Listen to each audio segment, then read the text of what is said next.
চলো আজকে নিজে বাইক চালিয়ে যাওয়া যাক রানাঘাট। জানি না কেন এখন কয়েকদিন আমার গাড়ি চালাতে খুবই ভালো লাগছে। হ্যাঁ, এটা আমি জানি যে আমি খুব একটা ভালো গাড়ি চালাতে পারি না, কিন্তু এই কদিন এত গাড়ি চালিয়েছি যে মনে হচ্ছে না আমি খুব ভালো গাড়ি চালাতে পারি। আর গাড়ি চালিয়ে আমার এতটাই ভালো লেগেছে যে আমার মনে হচ্ছে আমি এখনই একটা গাড়ি কিনে ফেলি। আচ্ছা তোমরাই বলো তো আমি গাড়ি চালালে আমাকে কেমন লাগছে, আর গাড়ি কিনবো কি কিনবো না সেটাও তোমরা কমেন্টে জানিয়ে যেও। যাই হোক, কাজের কথা বলা যাক। তো আজকে আমরা গেছিলাম রানাঘাটে ব্যানার বানাতে। কিসের ব্যানার সেটা একটু পরে জানাচ্ছি। আর যেহেতু আজকে আমি রাশেদুলের গাড়ি চালিয়েছি, তো ওকে আমি জিজ্ঞাসা করছিলাম যে আমি তোর গাড়ি চালালাম, তোর রাগ হয়নি তো? তো ও বললো না, তুই আমার গাড়িতে গাড়ি চালানোটা শিখে নে, তারপরে তুই নিজের গাড়ি কিন। আর খুব তাড়াতাড়ি আমি আমার নিজের গাড়ি কিনবো। কি গাড়ি কেনা যায় বলো তো? যাই হোক, তোমরা কমেন্টে জানিও যে কি গাড়ি চালালে আমাকে সব থেকে বেশি সুন্দর লাগবে। আর এই দেখো, ইরফান ভেতরে কথা বলছে যে এই ব্যানারটা কতটা বড় করলে ভালো হবে। আমাদের কিন্তু ব্যানার বানাতে দেওয়া হয়ে গেছে, আর কালকেই কিন্তু আমাদের ব্যানারটা দিয়ে দেবে। ক্যামেরাটা ধরতেই দেখো মুখটা কেমন বাঁকিয়ে দিল। তো আমি বললাম আরেকবার করো করো।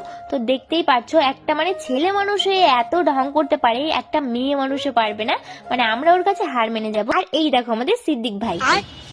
আমার ভুল হয়েছে, ক্ষমা করে দেন। কি লাগলো না? একদম সেম টু সেম। যাই হোক, মজা করছিলাম, তেমন কোনো ব্যাপার না। আসলে আমি শাকিরুলদার সাথে সবসময় এরকম মজা করি, আর শুধু শাকিরুলদার না, টিমে যারা যারা আছে আমি সবার সাথে এরকম সবসময় মজা করি। তো চলো এবার বলি, আসলে আমাদের নতুন গান আসতে চলেছে ভোজপুরি, তোমরা তো অনেকেই জানো। তো সেটার জন্যই কিন্তু আজকে আমরা ব্যানার বানাতে এসেছিলাম, আর খুবই তাড়াতাড়ি আসছে, মানে 23শে ডিসেম্বর, মানে এই সোমবার। তো তোমরা যারা যারা গানটা দেখতে চাও তাড়াতাড়ি M01 ইউটিউব চ্যানেলটা সাবস্ক্রাইব করে রাখো, তাড়াতাড়ি যাও, ওখানে আমাদের গানটা আসতে চলেছে। তোমরা যদি চাও যে সবার আগে তোমাদের কাছে পৌঁছাক, তাহলে কিন্তু চ্যানেলটাকে সাবস্ক্রাইব করে নিতে হবে আর বেল আইকনটা দাবিয়ে দিতে হবে। তো আমরা এখানে কিছু খাওয়ার জন্য দাঁড়িয়েছিলাম, কিছু বলতে ভেবেছিলাম এখানে অনেক কিছুই পাওয়া যাবে, বাট দাদা বললো যে আজকে সবকিছু শেষ হয়ে গেছে, তাই জন্য আমরা ওখান থেকে কফি খেলাম, যে আমি একটা জুস খেয়েছিলাম। তারপরে চলে গেলাম আমরা শোরুমে, আর ওখানে কিন্তু আমরা গেছিলাম ইরফানের গাড়ি দেখার জন্য। মানে ইরফান বলছে যে আবার একটা গাড়ি কিনবে, আর কি গাড়ি কিনবে সেটা তো হয়তো তোমরা জেনেই গেছো, আর যদি না জেনে থাক পরে তোমরা দেখতে পাবে যখন ও কিনবে। তো আজকে তো আর ভিডিও বানাইনি, ওই জন্য আজকে বেশি কিছু করিও নি, আমরা জাস্ট এইগুলোই কাজ ছিল।